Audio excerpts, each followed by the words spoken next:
I think we can all agree 702 reauthorization is important.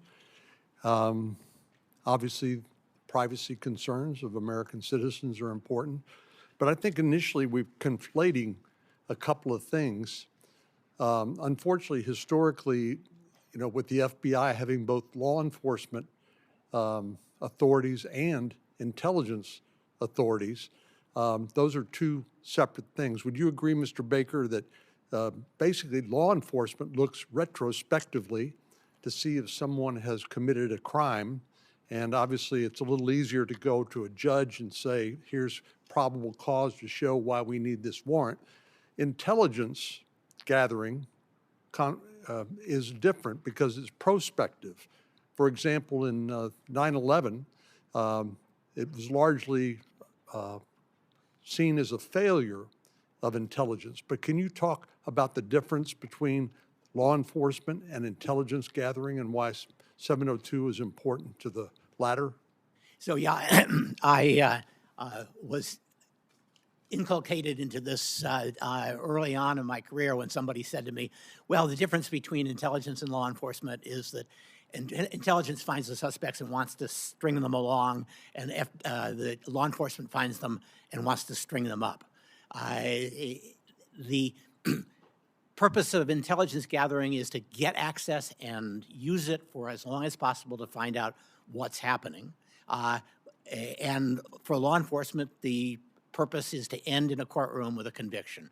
But the fact is that terrorism, espionage, all of the things that we care about for intelligence purposes are also violations of our criminal law. So you cannot separate them easily into those two categories. Our effort to do that produced the tragedy of the wall. And the notion that we should separate intelligence from law enforcement by saying, oh, you need a separate warrant if you've got a separate interest in getting access to information we already collected for intelligence purposes is the same kind of mistake.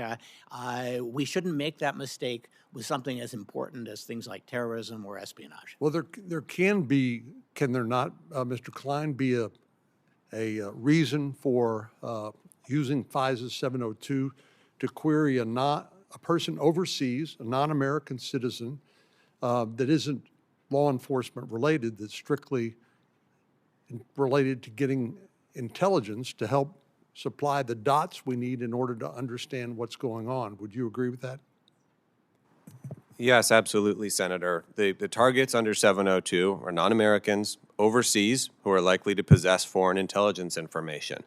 And then we have FBI agents conducting national security investigations, whether criminal or intelligence. As Mr. Baker said, they're commingled here in the United States.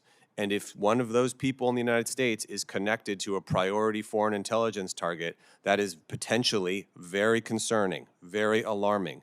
We may need to act on that very quickly to prevent a terrorist attack or some other catastrophe. Well, I've heard people talk about the importance of a warrant, but they tend to conflate Title I of Section 702, which was used against Carter Page.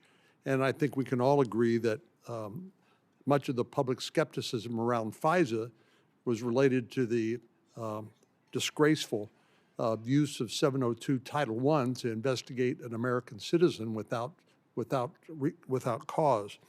But we're talking about a different section of FISA, Section Title VII. So non-U.S. persons outside the U.S.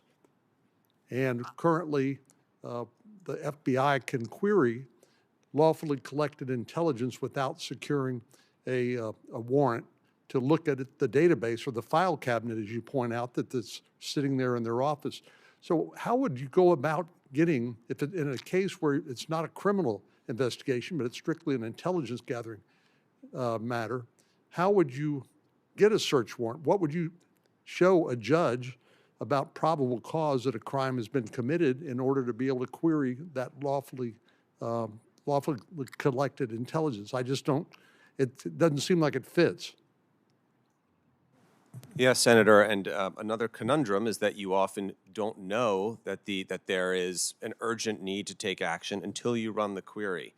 the agent doesn't have access to that information yet. And so checking your databases to see whether there is a very dangerous, alarming connection is a prudent, early step in an investigation. If you require probable cause, you take that off the table altogether because you typically don't have probable cause right at the outset of an investigation.